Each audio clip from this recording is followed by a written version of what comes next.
All right, well, that was fun while it lasted, ladies and gentlemen. BTC breaking down from this cup and handle pattern, not breaking up. And this is one of the reasons why it's important to wait for breakouts and not try to buy early. So, a lot of people see a lot of patterns do really well. Then you see another pattern in real time and you try to buy it early before the breakout. And sometimes it goes the opposite direction and you get hurt. Um, in this business, you really don't want to get hurt. Believe it or not, what you're going to find in your trading journey as you go forward is that everything everyone said to you was right that you tried to fight. Okay, one of them is, at least when it comes to breakout trading, is buy the breakout. And in a nutshell, what it means is wait for your signal, because your signal with the chart pattern is for the chart pattern to break out.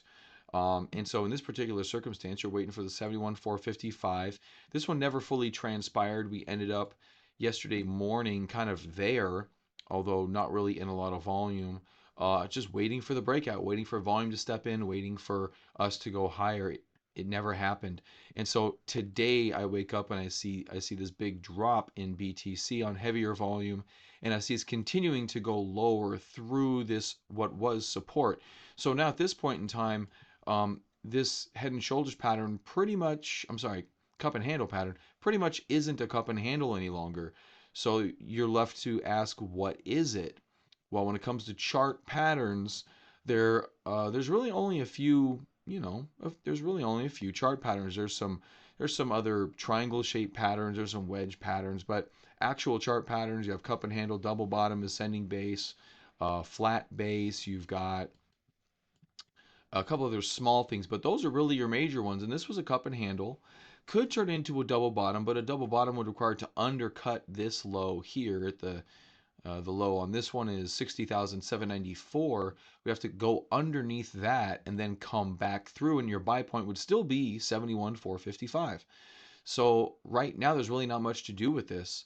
Other than just kind of watch and wait and see what the market gives us. Part of trading isn't knowing what the market's going to do.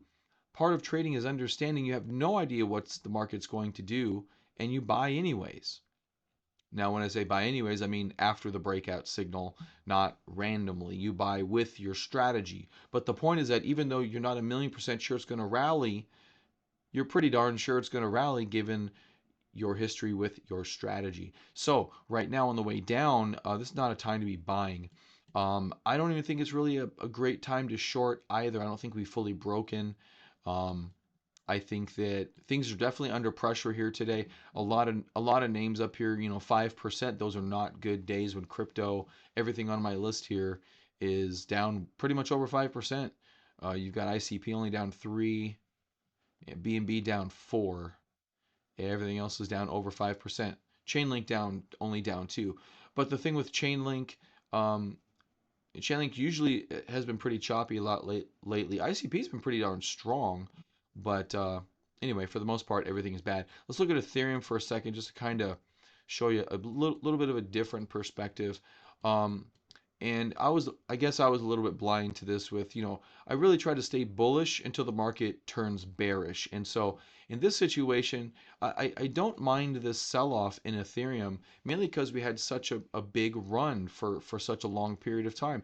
Beautiful run. These are going to consolidate. It's their nature. So we start consolidating. That's fine. We move up a little bit. We don't move up as much as BTC though. BTC moves up here and starts to handle out. This one handled out down here. Well, maybe it was more of a bear flag than it was anything else. It really wasn't a chart pattern to begin with, but maybe it was more of a bear flag, and now we're starting to see the rollover of the bear flag. If you guys don't know what a bear flag is, it's kind of like a bull flag, but it's bearish. And charts can only do a number of things, but this would be the pattern. This would be a rising pennant, is what this would be in the Bukowski book. This would be a rising pennant, so it rises in a pennant formation. You take the highs, line them up. They come to a tweezer point where they're eventually going to meet, and then this breaks down through them. But preceding that is a downtrend. So downtrend, wedge, break down. Okay, so maybe the market was a little bit more bearish, but with BTC giving us a full-blown cup and handle up here, um, I'm willing to wait and call it bullish until we're not, and now we're not. So, all right, ladies and gentlemen, now's the time definitely to play safe. If you still have positions, consider why, consider where your exits are going to be, and consider how much capital you're going to have left if this thing does fully roll over, because it's looks like it's kind of heading in that direction of rolling over. The question is, are we going to find support? Maybe this will turn into a flat base, which is where we just kind of form a rectangle up here. So we could find support down here at this low, give or take 60,794. We'll see, guys. But as for right now, there's really not much to do. It's a wait and see environment. Wait to see if the market's going to find support and remain bullish. Other than that, there's really not much to do. I wouldn't even short it. You guys have a great day. I'll see you tomorrow on Altcoin Buzz Trading.